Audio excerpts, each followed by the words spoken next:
दोस्तों एक लड़की होती है जिसका शादी का डेट लगभग 1 महीने के लिए रह जाता है। उसी समय से लड़की को जानकारी मिलती है कि एक व्यक्ति की हत्या होने वाली है। अब लड़की परेशान हो जाती है, उस व्यक्ति को हम कैसे इसकी जानकारी दें कि तुम्हारी जान का खतरा है और तुम अपने आप को हिफाजत करो, महफूज जगह चले जाओ। लेकिन दोस्तों उस लड़की को कोई मौका नहीं मिलता है, कभी ऐसा कोई मौका नहीं मिलता कि इस व्यक्ति को इसकी जानकारी पहुंचा दे।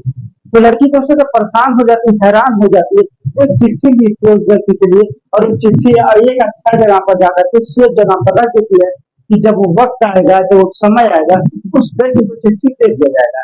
दोस्तों जब ये लड़की को पता चलता है कि मेरी शादी हो जाएगी, तो लड़की को जब ये लगता है कि कल मेरी शादी, तो शादी के दिन पहले लड़की का चिट्ठी को लेने के लिए जब लड़की चिट्ठी लेने के लिए जाती है, तो लड़की देखते हुए चिट्ठी गायब है। अब लड़की देख करके चिट्ठी परेशान हो जाती है कि चिट्ठी जो मैं लिखा था वो चिट्ठी उस व्यक्ति के पास गया जो जान लेना चाहता है, या उस व्यक्ति के पास गया है जिसका मैं जान बचानी चाहती हूँ। दोस्तों लड़की सोचे के परेशान हो जाती है। उसके बाद जब लड़की को चिट्ठी नहीं मिलती है, अगले दिन उसकी शादी हो जाती है। शादी होने के बाद लड़की अपने घर चली जाती है, यानी जब अपने ससुराल में चली जाती है तब 1 महीने बाद उस लड़की को एक जानकारी मिलती है कि उसने जिस व्यक्ति का चिट्ठी लिखा था, जिसकी जान बचाने के लिए उसकी हत्या हो गई है। दोस्तों सुनकर के लड़की परेशान हो जाती है, हैरान हो जाती है। अस्सलाम वालेकुम, नमस्कार दोस्तों, मैं हूं आपका दोस्त जुबेर। हमारा देखना स्टोरी बाई जुबेर। दरअसल होता क्या दोस्तों, राजस्थान में एक लड़की होती है जिसका शादी का दिन करीब आ जाता है।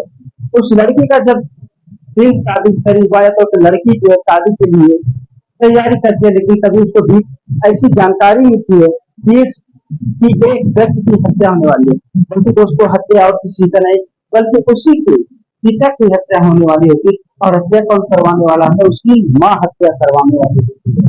दरअसल दोस्तों छत्तीसगढ़ में एक व्यक्ति होता है, मैं नाम नहीं लेना चाहूंगा, आप सब लोग जानते हैं। वो जो व्यक्ति है एक सरकारी टीचर होता है और अपने घर से लगभग उसकी 100-150 मीटर की दूरी पर सरकारी नौकरी लगी रहती है, सरकारी टीचर होता है। और महीने में 1-2 दिन के लिए अपने घर पर आता था। उस व्यक्ति के घर पर उसकी जो है एक छोटा बेटा होता है, एक छोटी बेटी और एक बेटी होती है, और उसके घर पे नौकर होता है। और वो नौकर जो है उस घर में सब काम धाम करता है। और जब व्यक्ति घर पर आता था तो व्यक्ति अपने घर में अपने परिवार के साथ 1-2 दिन समय व्यतीत करता था और चला जाता था। तो जो सरकारी टीचर अपने घर वालों के लिए सेफ्टी के लिए, अपने घर वालों के लिए आराम के लिए नौकर रख जाते, ताकि वो नौकर पूरे घर वालों को देख रेख भी करे, सारा काम धाम भी करे। उसके बाद दोस्तों इधर जो टीचर की दूरियां और नौकर का घर में रहना, इस तरह से उस टीचर की बीवी को वो नौकर प्यारा लगने लगा, उससे वो इश्क कर बैठी। दोस्तों में होता क्या है, वो टीचर की औरत और नौकर आपत्तिजनक हालात में थे, तभी उसकी बड़ी बेटी ने देख लिया था और उसको लगा कि शायद मेरे पिता की जान की खतरा है। तो लड़की समझ में कि मैं अपने पिता को कैसे बताऊं कि आपकी जान का खतरा है। तो दोस्तों लड़की करती क्या है, एक चिट्ठी लिखती है और चिट्ठी लिख करके वो रख देती है कि जब वक्त आएगा तो उसको दे दिया जाए, लेकिन उसको चिट्ठी गायब हो जाती है। एक दिन होता क्या दोस्तों, लड़की की शादी हो जाती है। शादी के बाद लड़की अपने घर पर चली जाती है विदा होकर के। 2 महीने के बाद उस लड़की को जानकारी मिलता है कि हमने जिसके लिए चिट्ठी लिखा था उस व्यक्ति की हत्या हो जाती है। बल्कि दोस्तों जो हत्या होती है उस लड़की के पिता की हत्या होती है। उसके बाद एक दिन होता क्या है, उसके घर पर एक व्यक्ति आता है, यानी जो दूध लेने डेली आता था। जो देखता कि दरवाजे जो होता है, दरवाजे देखता है, दरवाजा ज्यादा बंद है। वो घर के बाहर से आवाज लगाता है, कई लोगों को बुलाता है, कभी देगा अपने छोटे भाई को, कभी अपनी बहन को, कभी अपने चाचा को, कभी चाची को, लेकिन किसी का कोई आवाज नहीं आता। बल्कि जो लड़का होता है जो चाचा दूध ले लेते उसका नाम राजू होता है।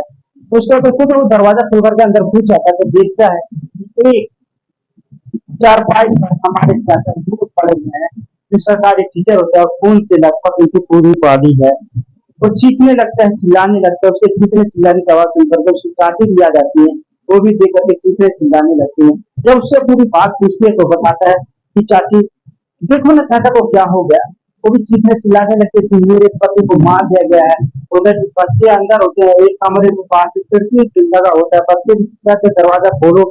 जब दरवाजा खोला जाता है बच्चे जब आते हैं देखते हैं तो उसकी माँ कहती है देखो तुम्हारे पिता को किसी ने मार दिया, अब तुम्हारे पिता की दुनिया में नहीं है। उसके बाद दोस्तों रोने चीखने चिल्लाने की आवाज सुन करके गाँव के आस पड़ोस के लोग आ जाते हैं। सुबह सुबह तो 6-7 बजे का समय होता है। उसके बाद जब वो लोग आते हैं तो किसी ने पुलिस को उसकी सूचना दी। जब पुलिस मौके पर आती है, जांच पड़ताल करती है, तो पुलिस पहले पूछता कि ये वारदात किसने देखा। तो उसी में से एक व्यक्ति होता है जिसका नाम राज होता है, कहता है साहब मैंने देखा। पुलिस उसकी जांच पूछताछ बार बार करते रहता है। शायद पुलिस को भी लगता है हो सकता है इस मामले का सस्पेक्ट हो, लेकिन पुलिस जब उससे अलग अलग जगह अलग अलग तरीके से पूछताछ करती थी, उसी को एक ही बात को बताता था कि ये एक चीज है। उसके बाद उसको पुलिस उसके औरत को भी साड़ी लेकर के मृतक के औरत को पत्नी को भी साड़ी लेकर के जाती है, पूछताछ करती है। और जो घर में छोटे छोटे बच्चे होते हैं उनसे पूछताछ करती है। लेकिन कभी पुलिस को एक चिट्ठी मिलती है, उस चिट्ठी में लिखा होता है ऐसा कुछ जिसको देख करके पुलिस वाले भी हैरान हो जाते हैं, परेशान हो जाते हैं। तो पुलिस दोस्तों जब वो उस चिट्ठी के बारे में पूछते हैं उस छोटी सी बच्ची से, तो मतलब चिट्ठी किसने लिखा था, ताकि मेरी बड़ी दीदी ने चिट्ठी लिखा है जिसकी शादी हो चुकी है। उसके बाद उसको पुलिस बारीकी से जांच पड़ताल करती है और पूछताछ करती है। जब पुलिस उसकी पत्नी से सच से पूछताछ करती है तो उसकी पत्नी कहती है कि मेरा पति एक सरकारी टीचर था, वो अक्सर बाहर जाता था, महीने में 2 दिन आता था, वो मुझे खुश नहीं कर पाता था, इसलिए मेरे घर में जो नौकर था मैं उस नौकर से नजदीकियां बने, हम दोनों लोग एक दूसरे से प्यार मोहब्बत करने लगे, शारीरिक संबंध बनाने लगे। एक दिन होता कि मेरा पति देख गया और मुझे रोक टोक करने लगा, लेकिन मैं उसके बातों को नहीं मानती थी। एक दिन होता था दोस्तों, जैसा आप सभी लोग को पता है 2019 में कोरोना है। कोरोना समय सब लोग अब अपने घर पर आ गए थे। उस दौरान सरकारी टीचर अपने घर पर आ गया था। उस दौरान उस महिला टीचर का सॉरी उस टीचर की पत्नी का और नौकर का मिलना जुलना बंद हो जाता है और दोनों लोग में दूरियां बढ़ना जब शुरू हो जाती है तो दोनों लोग प्लान बनाते हैं क्यों ना इसको रास्ते से हटाया जाए। उसके बाद दोस्तों लोग ऐसा खतरनाक प्लान बनाते हैं कि जिसको सोच करके हर कोई दंग हैरान हो जाता है। दोस्तों रात का समय होता है, उसकी पत्नी जाती है अपने कमरे में सोने के लिए। जब उसका टीचर भी जाता है अपने पत्नी कमरे तो उसकी पत्नी धक्का देकर के बाहर भगा देती है। तो टीचर दूसरे कमरे में आता है, सो जाता है और सो आने के बाद फिर या दरवाजा खिड़की के अंदर बंद कर देता है। तो उसके दिन टीचर की पत्नी अपने प्रेमी को बुलाती है, जो नौकर होता है उस घर में, उसको बुला करके एक रस्सी देते, रस्सी द्वारा खिड़की के रास्ते दरवाजे में एंट्री कर जाता है और इस तरह टीचर को पर प्रहार करता है। टीचर को संभालने का मौका नहीं मिलता और उसकी दर्दनाक मौत हो जाती है। इसको दोस्तों जब पुलिस की पूरी जानकारी होती है तो पुलिस को ये पता चल जाता है कि ये जो आरोपी है टीचर की पत्नी और जो नौकर है, तो इस समय दोनों लोग जेल में। और दोस्तों हमने अभी स्टेज हाल पड़ा जो नौकर है शायद इसको जमानत मिल चुकी है, मामला हाई कोर्ट में लंबित है।